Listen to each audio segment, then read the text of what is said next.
Pemirsa, pengasuh Pondok Pesantren Tebu Ireng Solahuddin Wahid atau Gusola juga mengecam pernyataan Ahok terhadap Kiai Haji Ma'ruf Amin. Gusola menghimbau seluruh warga Nahdlatul Ulama di Jakarta agar berpikir ulang jika memilih Ahok dalam Pilkada DKI 15 Februari mendatang.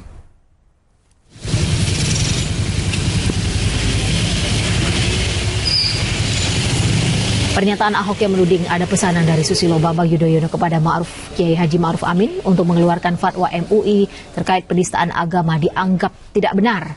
Gusola menghimbau seluruh warga Nahdlatul Ulama di Jakarta agar berpikir ulang untuk memilih Ahok dalam Pilkada DKI 15 Februari mendatang karena kerap memicu masalah yang berpotensi memecah belah bangsa.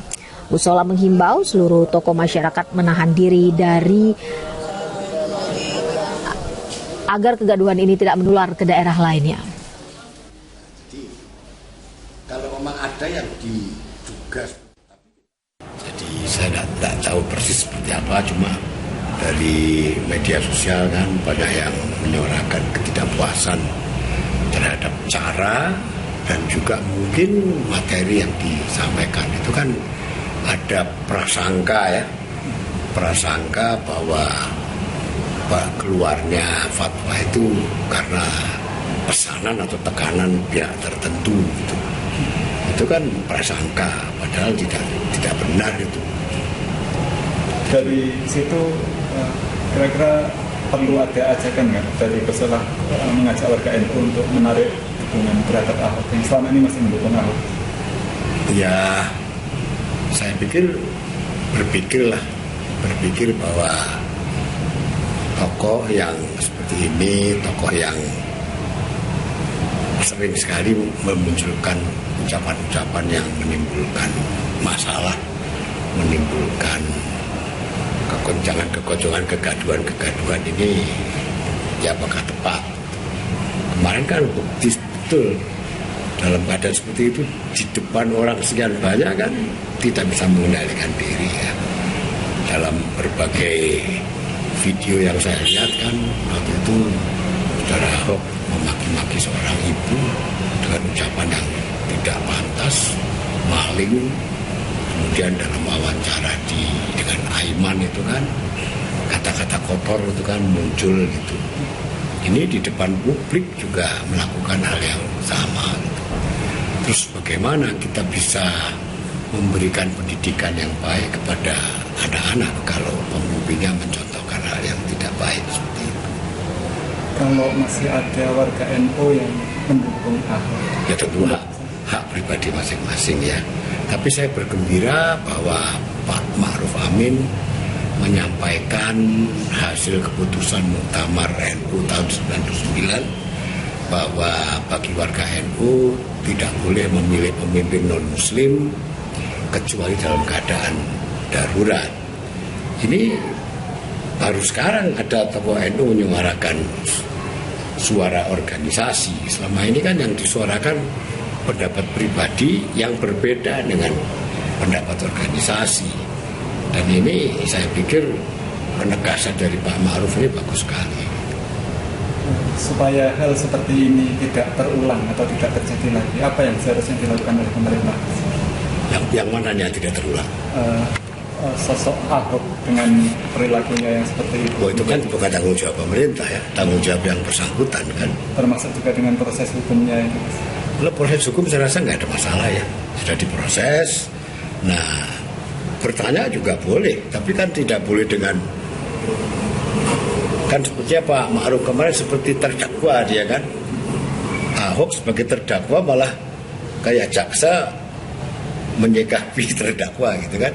Seakan-akan Pak Ma'ruf jadi terdakwa kemarin kan, karena ada prasangka yang bahwa Pak Ma'ruf itu berbohong, bahwa Pak Ma'ruf itu ditekan ketika mengeluarkan fatwa. Menurut saya tidak itu.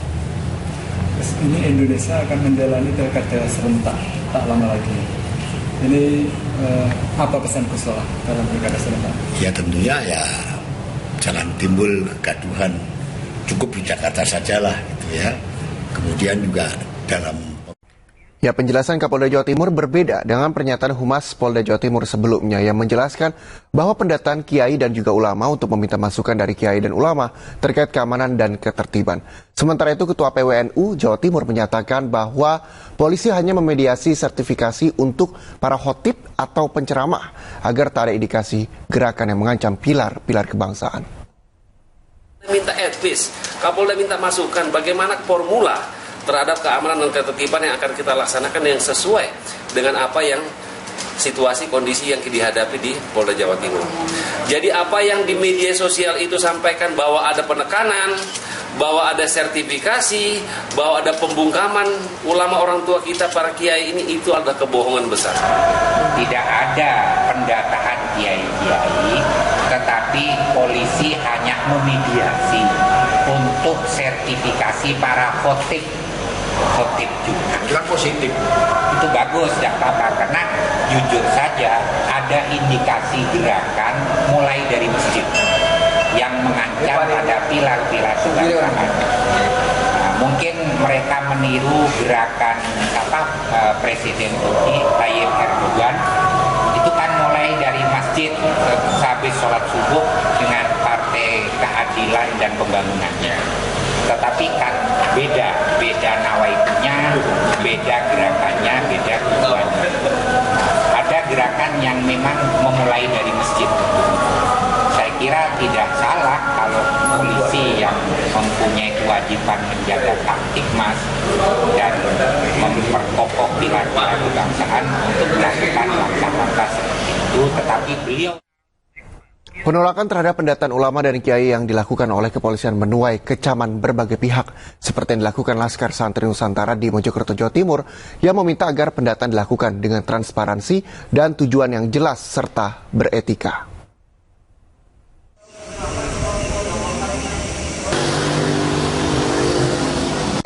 Kritikan dan kecaman ini disampaikan Dewan Pengurus Nasional Pusat Laskar Santri Nusantara di Institut Kiai Haji Abdul Kalim di Desa Kembang Belor, Kecamatan Pacet, Kabupaten Mojokerto, Sabtu malam. Laskar Santri Nusantara mengecam tindakan kepolisian karena pendataan dilakukan dengan tujuan yang tidak jelas dan tanpa ada transparansi sehingga membuat kalangan kiai dan ulama resah.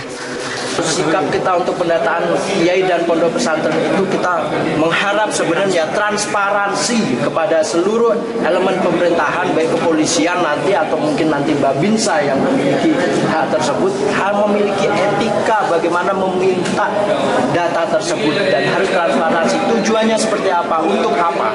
Karena itu sekarang mungkin terjadi di Jombang. Yang kita takutkan adalah tidak ada transparansi di seluruh daerah-daerah lain. Keresahan tidak hanya terjadi di kalangan ponpes di Jombang, Jawa Timur, namun juga di kalangan pondok pesantren di seluruh Indonesia. Laskar Santri Nusantara menyatakan sikap di antaranya sebagai alumni, santri akan menjadi benteng kiai dan ulama dalam menjaga keutuhan negara kesatuan Republik Indonesia dan mengecam tindakan pelecehan kiai dan ulama yang dilakukan sekelompok orang.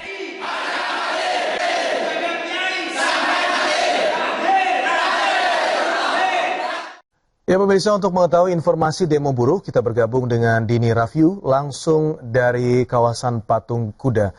Dini, sudah terlihat di belakang Anda saat ini, silahkan dengan laporannya. Atau tepatnya di depan Patung Kuda sudah ramai dengan aksi demo baik dari KSPI maupun dari PSI. Ya.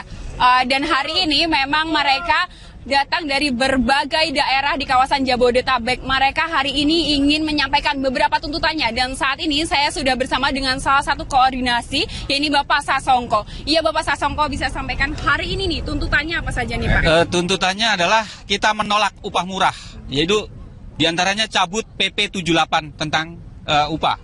Kemudian tolak tenaga kerja asing, unskilled ya, ingat. Kemudian judicial review untuk PP 78. Kemudian nomor 4, tolak revisi Undang-Undang nomor 13 tentang ketenaga kerjaan. Dan kemudian yang nomor 5, kenaikan upah berkala 15%. Itu untuk kita, kaum buruh. Mudah-mudahan bisa sukses. Oke Bapak, untuk aksi demo hari ini akan melakukan long march kemana saja sih Pak? Long march kita diantaranya ke Istana dan juga akan ke MA. Gitu. Oke, hari ini berjanji Pak akan melaksanakan aksi secara damai Pak? Insya Allah kita akan damai selama itu tidak ada intimidasi dan tidak ada senggolan yang berarti. Mudah-mudahan kita damai.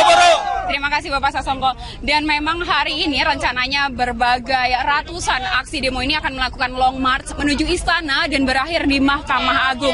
Namun terkait aksi demo hari ini memang tidak ada penutupan jalur lalu lintas. Mereka akan menggunakan lajur sebelah kiri, sementara lajur sebelah kanan dan juga jalur busway masih bisa digunakan normal seperti biasanya. Dan aksi hari ini serentak diadakan di 20 provinsi lainnya dan sudah dikerahkan sekitar 1.000 personil gabungan dari pihak kepolisian untuk mengamankan jalannya aksi demo hari ini. Ya, demikian Zaki yang bisa saya sampaikan. Kembali ke studio. Pemirsa, pasangan calon gubernur dan wakil gubernur Banten nomor urut 1 Wahidin Halim Andika Hazrumi menggelar kampanye terbuka di lapangan Mandala Rangkas Bitung, Lebak, Banten.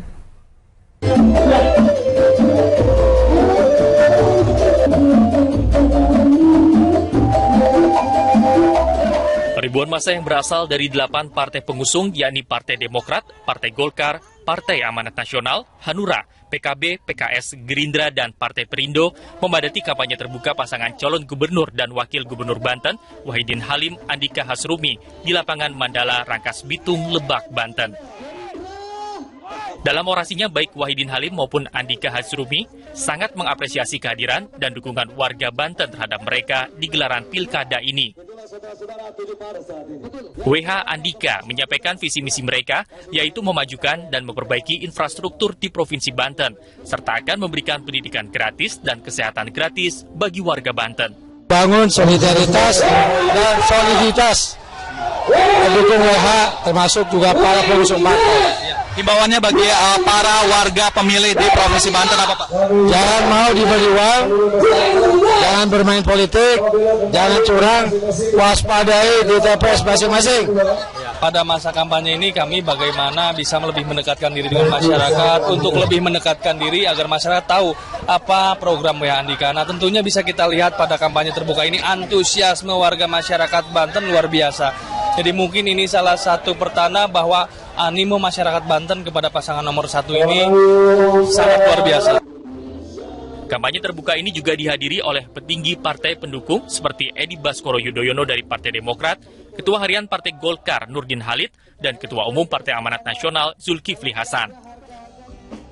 Sejumlah artis dan penyanyi ibu kota turut meramaikan kampanye terbuka ini untuk menghibur massa.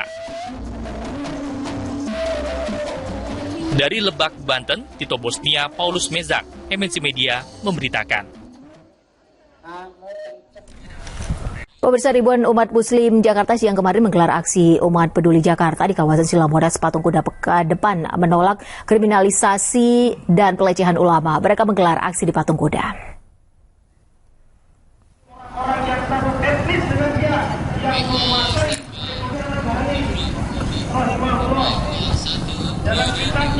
Pagi kemarin ribuan umat Islam dari HTI bersama ormas Islam dan masyarakat umum melakukan aksi unjuk rasa di Patung Kuda. Mereka menuntut untuk menahan Ahok terkait kasus penodaan agama. Selain itu, massa HTI dan ormas lain menolak kriminalisasi dan pelecehan ulama. Aksi ini diawali dengan ucapan Ahok dalam sidang pada tanggal 31 Januari 2017 lalu. Sebagian masyarakat dan ulama khususnya MUI dan NU menilai ucapan Ahok menyudutkan Kiai Haji Ma'ruf Amin. Jubir HTI juga memberikan himbauan kepada umat Muslim untuk memilih pemimpin Islam. Jubir HTI juga ungkapkan jika memang Ahok tidak bisa membuktikan percakapan SBY dengan Kiai Haji Ma'ruf Amin, berarti terbukti Ahok fitnah. Namun jika terbukti melakukan penyadapan antara SBY dan Ketua MUI Kiai Haji Ma'ruf Amin, Ahok harus diproses hukum segera. Aksi ini dilakukan hingga pukul 12 siang. Arus lalu lintas di sekitar lokasi demo kemarin, baik jalan menuju Monas ataupun Medan Merdeka, tidak ada yang ditutup. Dua musibah yang menimpa umat Islam. Pertama menyangkut kepemimpinan dan Yasmin. Nah, sekarang khawatirkan bahwa ada usaha untuk mencari-cari kesalahan terhadap ulama untuk mereka bisa dipidanakan. Ini sesuatu yang saya kira sangat tidak elok. Apalagi kemudian kita melihat bukan hanya yang kriminalisasi terhadap ulama, tetapi juga penghinaan terhadap ulama. Kalau dia tidak bisa membuktikan, maka ini adalah fitnah. Tapi kalau dia bisa membuktikan, maka dia harus ditanya dari mana. Kalau dia peroleh dari penyadapan sendiri, maka dia telah melanggar tentang. Dan pemirsa, terkait pembangunan MRT, berikut keterangan Wakadisub DKI Jakarta Sigit Wijatmoko terkait pembatasan arus lalu lintas di Jalan Fatmawati Jakarta Selatan bersama KBG Aidis pagi pada Kamis 2 Februari 2017 lalu. Seluruh masyarakat ya, kami sampaikan bahwa tidak ada penutupan di sepanjang ruas Jalan Fatmawati. Dinas Perhubungan bersama dengan instansi terkait, dalam hal ini khususnya adalah Ditlantas Polda, melakukan rekayasa lalu lintas dan pembatasan di ruas jalan tersebut. Ya, untuk tanggal 1 sampai dengan tanggal 3 Februari kita melakukan apa yang kita istilahkan pengurangan lajur. Jadi kedua arah, baik dari utara selatan maupun selatan utara, yang existing saat ini ada 2 lajur, kita menggunakan hanya bisa 1 lajur untuk proses mobilisasi alat itu sendiri. Kemudian dari tanggal 4 Agustus sampai dengan tanggal 4 Februari sampai dengan tanggal 11 Agustus kita akan melakukan beberapa rekayasa, yaitu detur untuk pekerjaan pemasangan pier atau alat-alat kerja yang lain, bahwa ada bisa memanfaatkan trotoar yang ada untuk ruas lajur yang digunakan oleh kendaraan umum. Jadi kepada masyarakat himbauannya adalah silakan menggunakan transportasi umum karena seluruh angkutan umum yang ada tidak akan kita berlakukan rekayasa atau pengalihan arus, tetap mereka melayani di ruas atau trayek tersebut gitu, atau memilih ke jalur-jalur alternatif gitu ya. Kalau untuk dari Blok M menuju Simatupang dari sisi barat bisa melalui Haji Nawawi Raya, Margaguna Raya, kemudian terus ke Metro Pondok Indah, Sekolah Duta, dan ke Trogong Raya masuk ke Fatmawati. Nah, kemudian di sisi timur dari Dharma Wangsa Raya masuk ke Jalan Dharma Wangsa 10, Pangeran Antasari, dan Cipete Raya. Sebaliknya kalau dari TB Simatupang menuju ke Blok M, artinya dari selatan ke utara, sisi barat bisa melalui Trogong, Sekolah Duta, Metro Pondok Indah, Margaguna Raya, Radio Dalam, dan Haji Nawi. Kemudian dari sisi timur bisa melalui Jalan Cipete Raya, Pangeran Antasari, Dharma Wangsa 10, dan